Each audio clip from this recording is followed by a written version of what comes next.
to the Data Leadership Lessons podcast. I'm your host, Anthony J. Algman. Data is everywhere in our businesses, and it takes leadership to make the most of it. We bring you the people, stories, and lessons to help you become a data leader. Today we welcome nobody. Nobody's my guest today. It's just me. You're stuck with just me. This is actually something I've been thinking about doing for a while.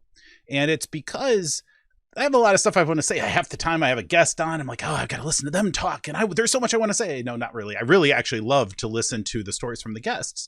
And that's really been the format of the show up until now, is universally every episode up till now. I think this is episode 32. And I have a bunch of guests already scheduled for upcoming episodes. So we were certainly not abandoning the old format by any stretch. But I kind of wanted to take some time, here and there occasionally, to have a conversation about topics just from my point of view, or bringing up some things that are especially important to me. And today's episode kind of came out of necessity, because I really want to try to stick to this every other week podcast release schedule. And I had somebody scheduled to do a recording very early on Thursday, and they no show, no call. And, their PR people had a problem communicating, and then what have you. And, I was thinking about it. I was like, as I did prep work, every time I have an interview, I try to look up and make sure I understand, know the person as well as I can before we have that conversation. Sometimes we have a pre-call, sometimes we don't. But in this case, I was doing a lot of research, and the more I did research, there was a little piece of me in the back of my head where I was like starting to become less and less comfortable with the idea of having this person on my podcast. And it was basically because this person, and I'm not going to name names because this isn't really personal about them at all. And I absolutely, see what they're doing. I wish them well. I hope they do very well. So this is not about them personally, but it is about kind of a pattern that I see out there in some circles when it comes to most things, frankly, but, especially in our world of data and leadership and, this notion of social media influencer, and how if we just listen to X, Y, and Z expert, we can cut all the corners, we can save ourselves from all the work and just be rich and retire to Bali and just work 3 minutes a week and have, $1 million a year, and we'll be happy as can be. First off, that is just lunacy to begin with. First, like, if you think you're just going to be happy sitting on your butt forever, I actually don't think that's the case. I think if you're listening to this podcast, you probably have at least a significant part of you that derives your happiness not just from what you consume, but what you create, and the impact and value that you have on your businesses and on your families and on the world as a whole. That is actually more a bigger contributor to your happiness than that next thing you impulse buy from Amazon that shows up on. You ever have that problem where the doorbell rings, or you get the email from Amazon saying, hey, your package has arrived, and you're like, what the heck did I order? What in the world is that package on the thing? Was it a gift? Did somebody buy me something? Or was it like, what is it? Oh man, it's just coffee. So it's like, that happens to me like weekly. And I realize, like, though maybe coffee's a bad example. I really love the coffee, but at the end of the day, like, that's not happiness. Happiness. And when we look back, and the older I get, the more I care about how do I look back on my career and say, yeah, I made good use of my time. I'm proud of what I did. I provided for my family and all that stuff. That's table stakes. You got to do that one way or another. And those of us who have that covered, but are looking for more, that's going to be really important, is to be able to look back on your life's work and say, yeah, I'm really proud of what I did there. For me, that was a big problem early in my career. I spent the first decade or so of my career doing data stuff, like good functional learning, building applications, data warehousing, and all that in the financial industry. And for the most part, I was just making rich people richer. And that's, not quite the kind of impact I want to leave on this world. Right. So over time, I've been able to migrate my career, and I certainly value the time that I had developed some great relationships and worked for some great companies. But my calling was something else. And I did consulting, and that was really, opened my eyes widely to what was available out there. And, eventually that led me to other journeys of my career. And so, but that relationship, that, journey is very personal, and what you care about and what you want to do, just the advice I would have is just be honest about that with yourself and determine, hey, am I contributing my life's work to something that at the end of the day, I'm not going to be proud of? Because if that's the case, then you need to do something else. Right. So anyway, getting back to this influencer who no-showed on me, their whole shtick is, hey, become a data scientist and you'll make a ton of money and you'll be able to live wherever you want. And there may be nuggets of truth in that, but man, it sure made it sound easy. I'm like, I want to be a data scientist now. I want to go, live in Bali. I mean, who doesn't like the ocean view, right? But the fact is that data's hard. This stuff is not simple. And quite frankly, acting like it is a disservice to everybody involved. This is very difficult stuff. Using data and trying to pluck out meaningful and actionable insights from whatever analysis you're doing, that's really difficult. You know what's even harder? Getting that to matter. It's so hard to actually take good insights and turn it into something that turns into value for your customers, for your business, for the people who can benefit from that knowledge that you gain. It is not enough to sit in your room, in your office, in your house in Bali, and come up with great thoughts that you don't act upon. And later in this episode, we're actually going to read an excerpt from my book that kind of covers that, and is one of the best lessons that I ever learned kind of randomly. And so that's something that we'll cover in a little bit. So the key thing here is just recognize that what you're signing up for, and it doesn't matter really where on the data leadership continuum you land. What matters is that fundamentally, everything we have to do is take some idea and have that change people's behavior and the outcomes that come from it. And that leads us to what we call data value. And data value is exactly that. It is that difference between the outcomes we get, the final outcomes we get from what we're doing before we apply some sort of change driven by data, and what we do once that change has been applied. It's not that complicated, really. And that actually works in so many contexts. That's why the whole data leadership topic kind of whittles down to a pretty simple concept underneath, which is also kind of mind-blowing. It's like, do we not realize what we're trying to do here with data science? Do we not realize what data governance is actually all about? It's all about facilitating better use of data, which leads to better results for a business, which leads to better business outcomes. And if we lose sight of that, and it's fine to talk about the details, but when we lose sight of that completely, we have no real basis and understanding of what's important about what we're doing and why what we're doing should be this versus that. And that I've seen people who have literally gone their entire careers not knowing whether or not what they did mattered at all. I think there's plenty of people who've gone through their entire careers knowing very well that what they did didn't matter at all, didn't actually change a single thing. And in the bigger organization you work for, the more likely that is. I mean, it's really kind of a shame that we don't have clearer visibility into that, right? So, if this is the kind of thing that you're interested in, and we talk about a lot of different topics here, and I really try to bring in topics that are relevant not just to those data management practitioners, but also to a broader business leadership audience. Because quite frankly, that's what our, outcomes are driven by. If we're talking about data in our own little vacuum, and we don't have the leadership that's non-data specific listening to us as well, how much are we going to do in terms of this impact and change business? Like, we're just not going to have that much influence. Right. And so, there's a couple things that we can talk about as it pertains to that in our organizations. And so I have a job now. Like, I don't even do consulting anymore. I did consulting for a little over a decade. And quite frankly, it's not for me.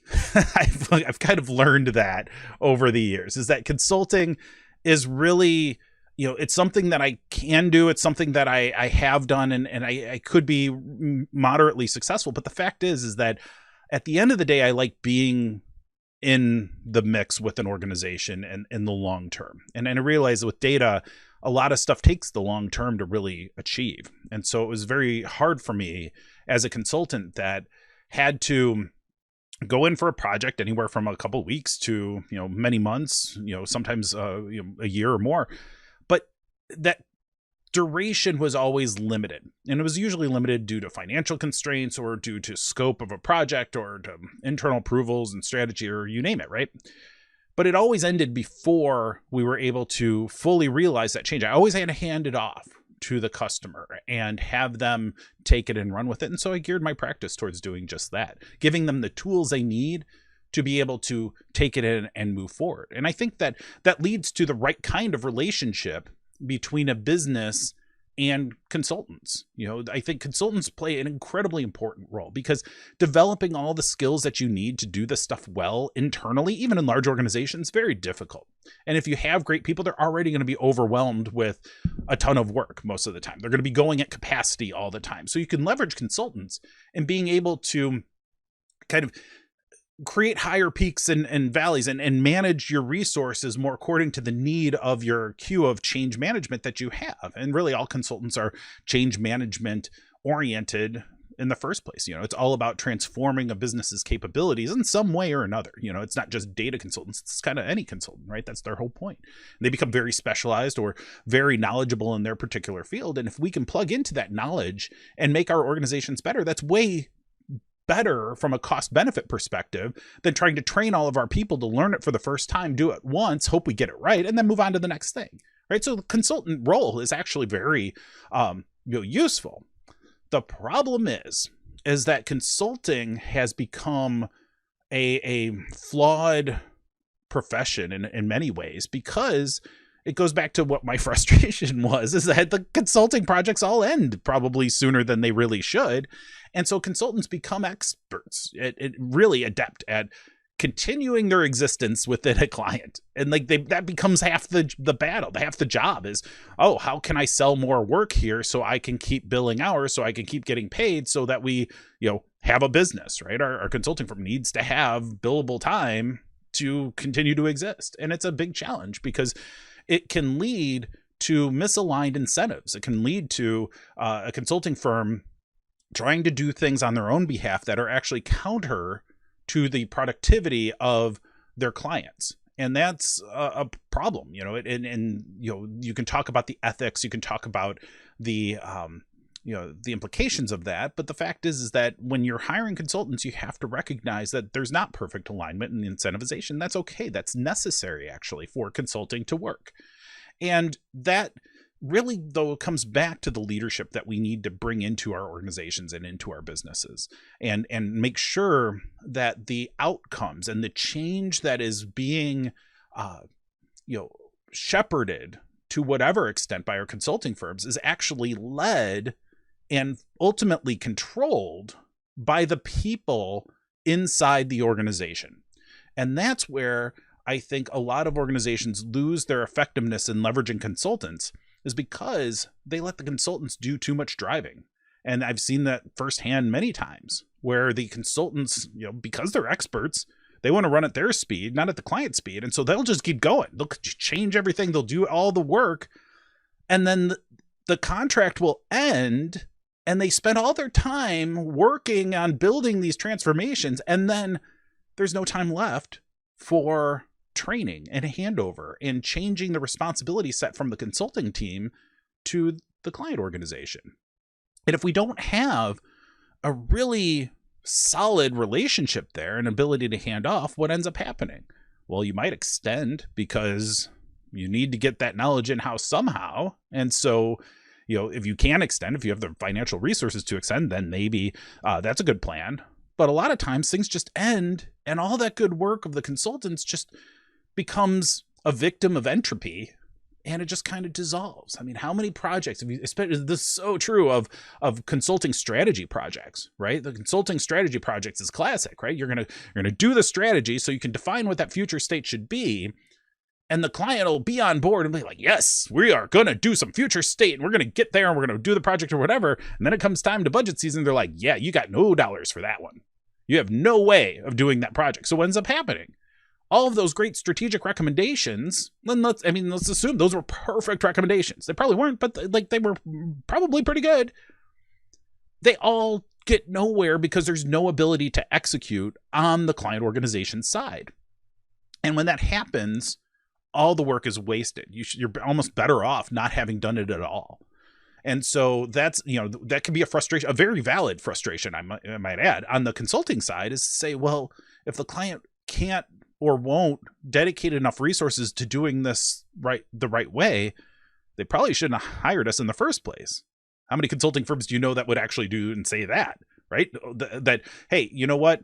If you can't execute on this, if you can't allocate another $500,000 or $20 million or whatever the number is, if you can't do that, you probably shouldn't even talk strategy about this because you're just going to get nothing out of it. Consulting firms are not going to do that. They're going to say, hey, let's get going. We'll figure out the next phase later. The client organization is probably thinking the same way. It was like, okay, well, let's just do this $100,000 strategy or whatever it is. And they'll go and do that, in good faith. But it's billable work for the consulting firm, even just for whatever amount of time it takes to do the strategy project. And the client gets good ideas. The worst are when the client already had all the ideas, but nobody's listening to them inside their organization. So the consulting firm comes in and basically just regurgitates all the ideas that the client already had. But now, because, we called it the laptop bag effect, right? You come in, a lot of times you're flying into a client, you got your nice suit and all of that. And the client will listen to you as a consultant instead of their own people who know the business way better than you do. And that's an important point as well, is that our businesses are complex. Our businesses, by definition, are a little bit different at minimum from every other business, right? Now, there's probably a lot of patterns, and that's where a consultant can come in, learn the patterns, and be very effective. But our businesses are our businesses. They are unique to us, the players, the people involved, the particular products, the particular services. Those are all things that are unique to our particular organizations. And we know it better than anybody from the outside ever will. So that's something too, is to remember that we know our businesses better than anyone else. Now, what we don't have in many circumstances are all of the skills to accomplish the change that we need to accomplish. This is why the consulting firms can be extremely helpful in plugging and bridging that gap on the skills side, because it's way too hard to build that skill set internally for a one use only type of endeavor. So we bring in a consultant, we leverage that skill set, and then we ultimately benefit from the collective change. That's how it should work in theory, but oftentimes it goes a bit sideways. And we have to have the willingness and the strength in our leadership across the entire vertical organization in our businesses to say, wait, let's put our consultants where they need to be, understand what that relationship should be, and make sure that we drive towards that. Because, and believe me, I know this firsthand, it is so easy to say, hey, consultant, can you take this on? Because we're so strapped and we're moving in a million directions internally, and there's all these other circumstances. At least the consultant can get it done. But every time you do that, you incur a little bit of kind of a consulting services equivalent of technical debt, right? You are basically saying, I will take on that future need to transition whatever it is that they're about to do, and knowing that they probably aren't going to do it exactly the way you would do it, or exactly the way your organization would do it if it had the internal skills. But if they do that, at some point you're going to need to take ownership of that and control of that going forward.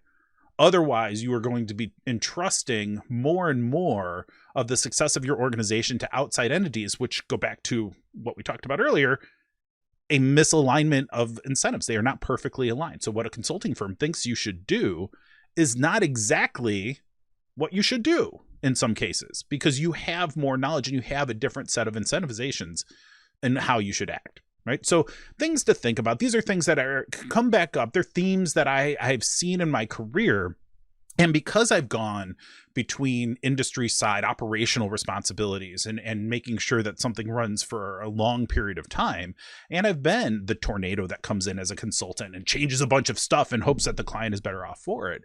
In the end, I hope that this kind of conversation here, helps you realize that first off, there's no magic. Consultants are not, geniuses that know everything. Right. The joke in the consulting circles is that you have to be 30 minutes ahead of your client. Right. And it's flippant and it's troubling, but it's actually true in some cases, is that you need to be constantly learning so that you can be ahead of where your client is so that you can guide them the right way. That's part of the business model. Let's not ignore that.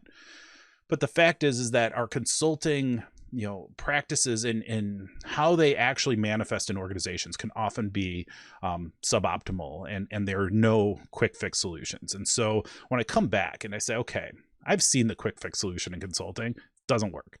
And I think back to like this podcast guest that didn't show up, and their whole thing is like, it's simple. No, it's not. It's not simple. It's really tough. These are difficult things. And I think if you're a listener of this podcast, right, that I am, and there's, a joke that like Bob Seiner's been a frequent guest. He always says, you're just not passionate enough. And quite frankly, I it's obvious, like I wear my heart on my sleeve. I'm passionate about so much of this stuff all the time.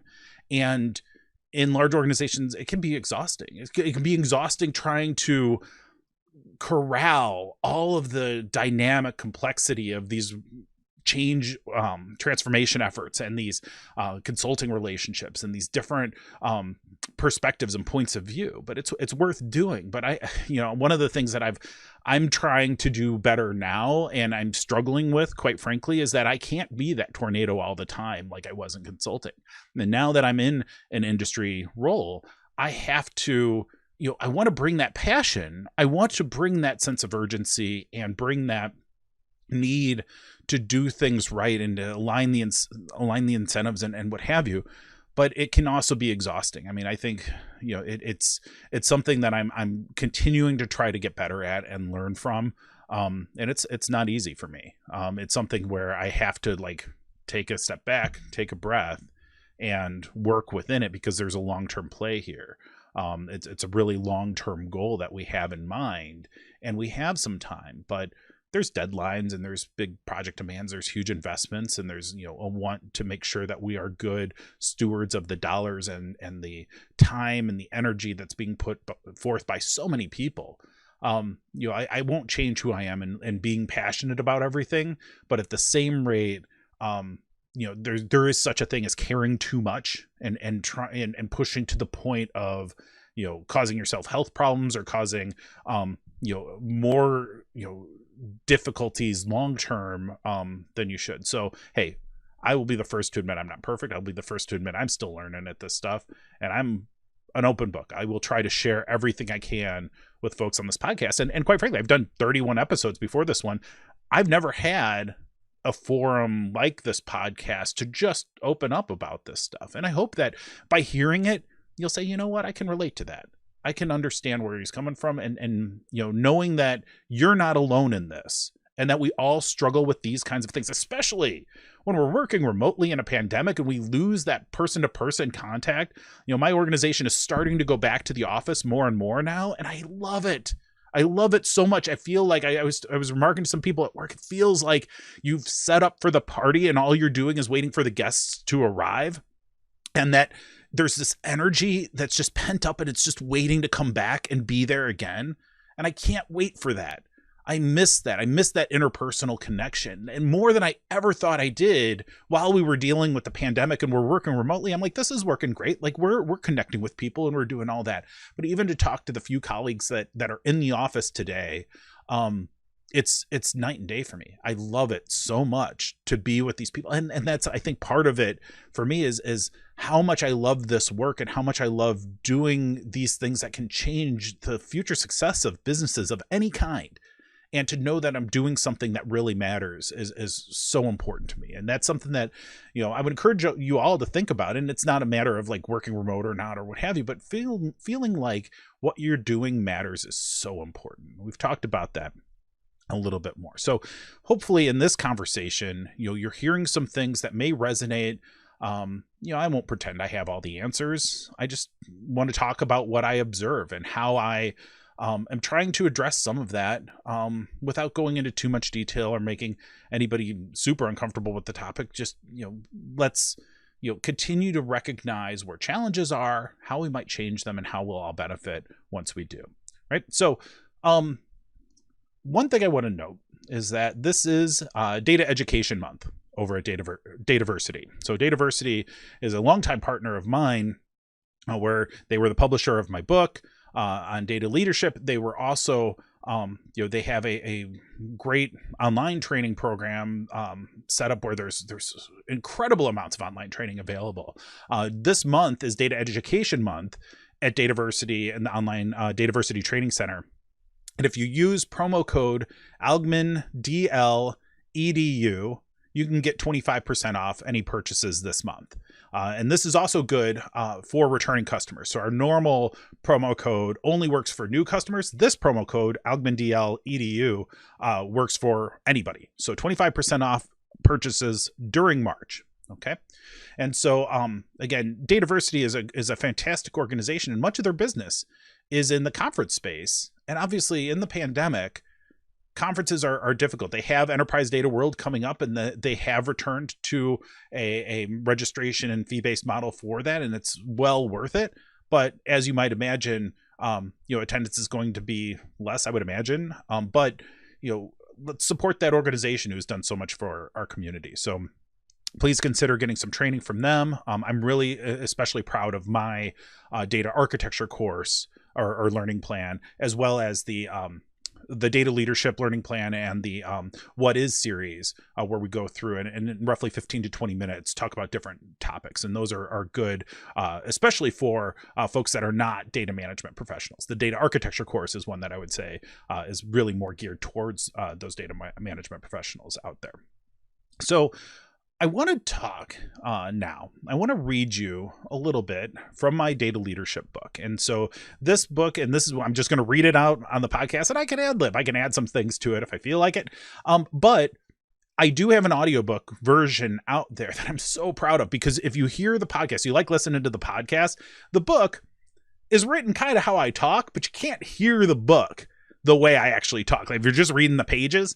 And so the audiobook, I took the time, it took a few weeks, and like, it was quite an ordeal. It was actually really interesting to learn the technical process of recording an audiobook, but I was able to record that. And so if you like the podcast, you haven't read the book yet, or haven't picked up a copy of the book, or even if you got the copy of the book at a conference in the past, pick up the audiobook and listen to it. And we'll cover kind of in a much more structured format than podcasts like this experiment. But it will hopefully hit home on some of these topics in a bit more structured way than a more free-form podcast will. So the excerpt I want to read for you today is covers one of my favorite stories. I love meaningful stories. I love analogies. I love, when there's something tangible that teaches a lesson that's very much worth remembering. And I recently, subject to the story is a baseball that I purchased a number of years ago. And this story is particularly top of mind right now, because in my new office at my day job, I just put the ball in a proper display. It used to just be rolling around on my desk, and I would play with it, throw it up to myself or whatever. And that was fun. But I kind of learned, like, this ball is now like 16, 17 years old, and it's starting to fade. Like the what was gold lettering is now blue, which I'm still not exactly sure how that happened, but like that's now blue. And I'm like, you know what? I probably should, now that this ball actually really means something to me, I should probably take better care of it. So I actually did put it in a proper like ball display case and little stand. So I'm happy about that. So anyway, I'll pick up, and this is This starts on page 44 for anybody who wants to read along at home. So the make an impact statement here is we must constantly remind ourselves to spend less time talking about working and more time working. We won't change anything by just talking about it. It's only by putting ourselves in motion that we can hope to transform our organizations. This also means that to be successful, we will need to get people to change their behaviors. To make things a little more complicated, simply changing people's behaviors will also not be enough. Effort is not the same thing as results. This seems obvious, but do not dismiss it. Perhaps more than any other cause, time is wasted by busy people who foolishly believe that what they are doing matters. Despite having the best intentions, even the most talented among us can create negative value. This is exemplified in how I came to have one of my most cherished office treasures, an autographed 2005 World Series baseball, Chicago White Sox. Every organization seems to have little things about their culture that makes the place unique. At one of my former employers, this took the form of having balls that they would toss around or bounce against the walls. This could be mildly distracting, but mostly it was a little bit of simple stress relief in a pretty intense place. The balls that people owned seemed to be reflections of their personalities or what they cared about. Some had special meaning, and others were nothing more than the left behinds of the person who used to have the office, tennis balls and racquetballs and all that. One person had this racquetball that he would bounce against the wall to relieve stress, and another had a football that they'd flip up in the air to themselves or toss to another while solving the world's problems. I really remember the racquetball because the walls were glass. It would throw the racquetball, it would go wong, and it would be just echoing through the room. It'd scare everybody to death. Anyway, so I saw this pattern because I wanted to fit in. I was new there. I decided that I should, too, bring in a ball. And since I'm a White Sox fan, and I like to overthink even the simplest of decisions, I thought it might be fun to have a ball from the 2005 World Series, in which my beloved White Sox had their moment of glory by winning it all for the only time in my lifetime.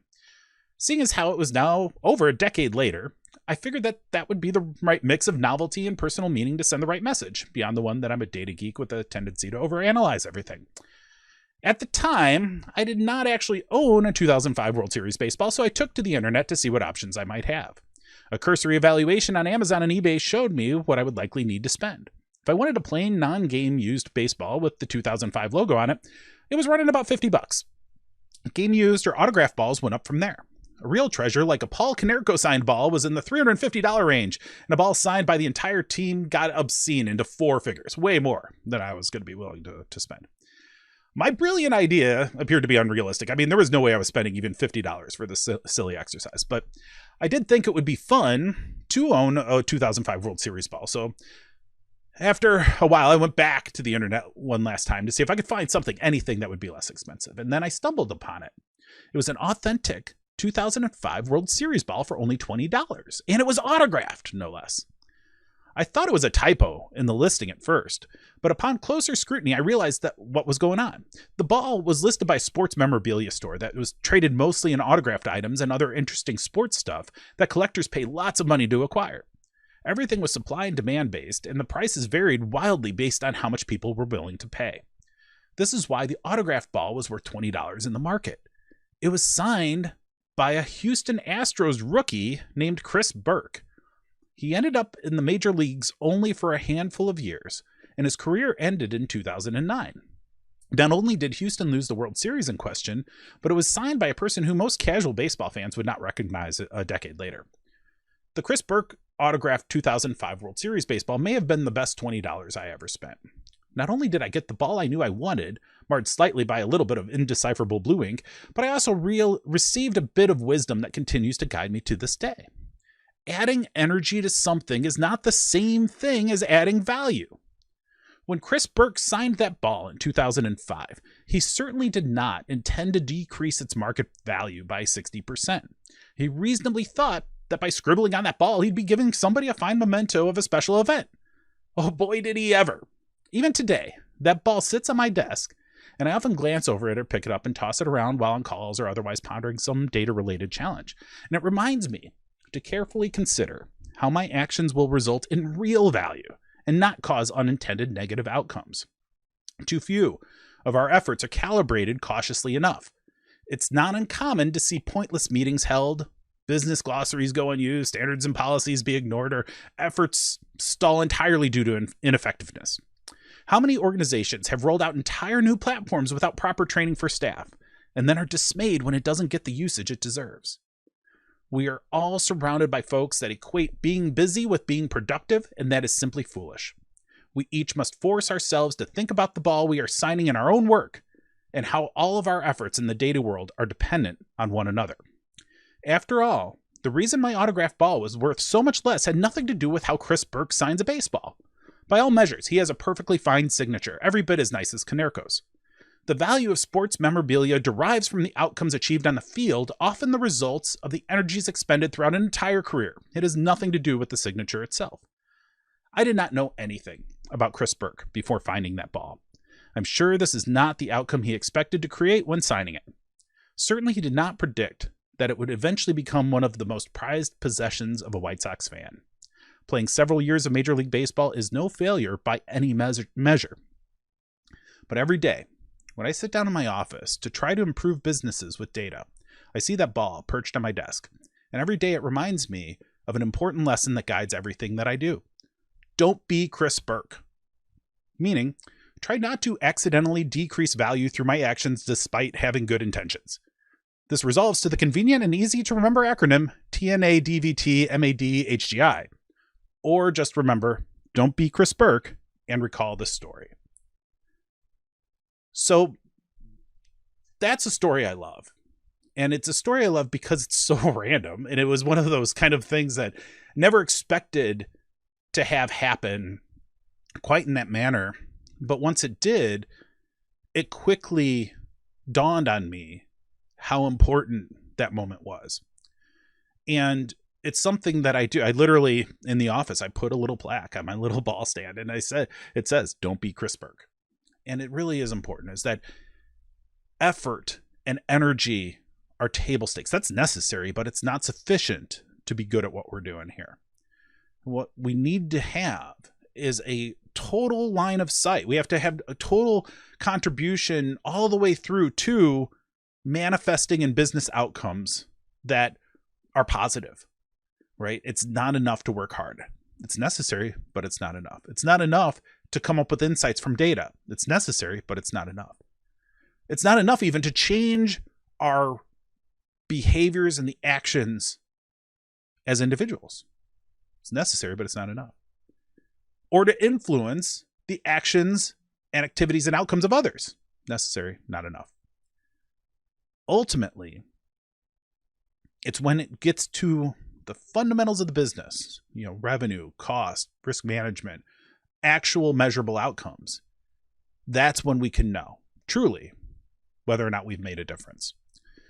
And it's not always linear. It's not always direct. So it's even that much harder.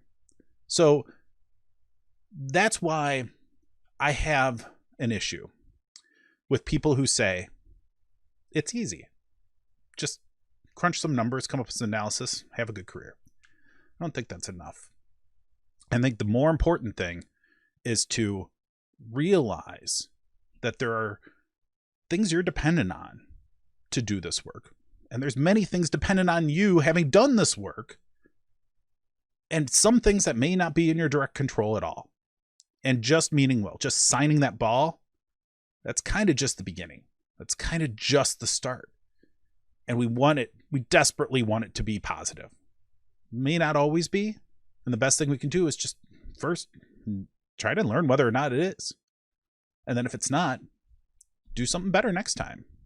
And collectively then, we will end up with far more successful data-driven organizations than others. And just because our individual effort may not always succeed, you can still hang a hat on that, you know what, you did it the right way.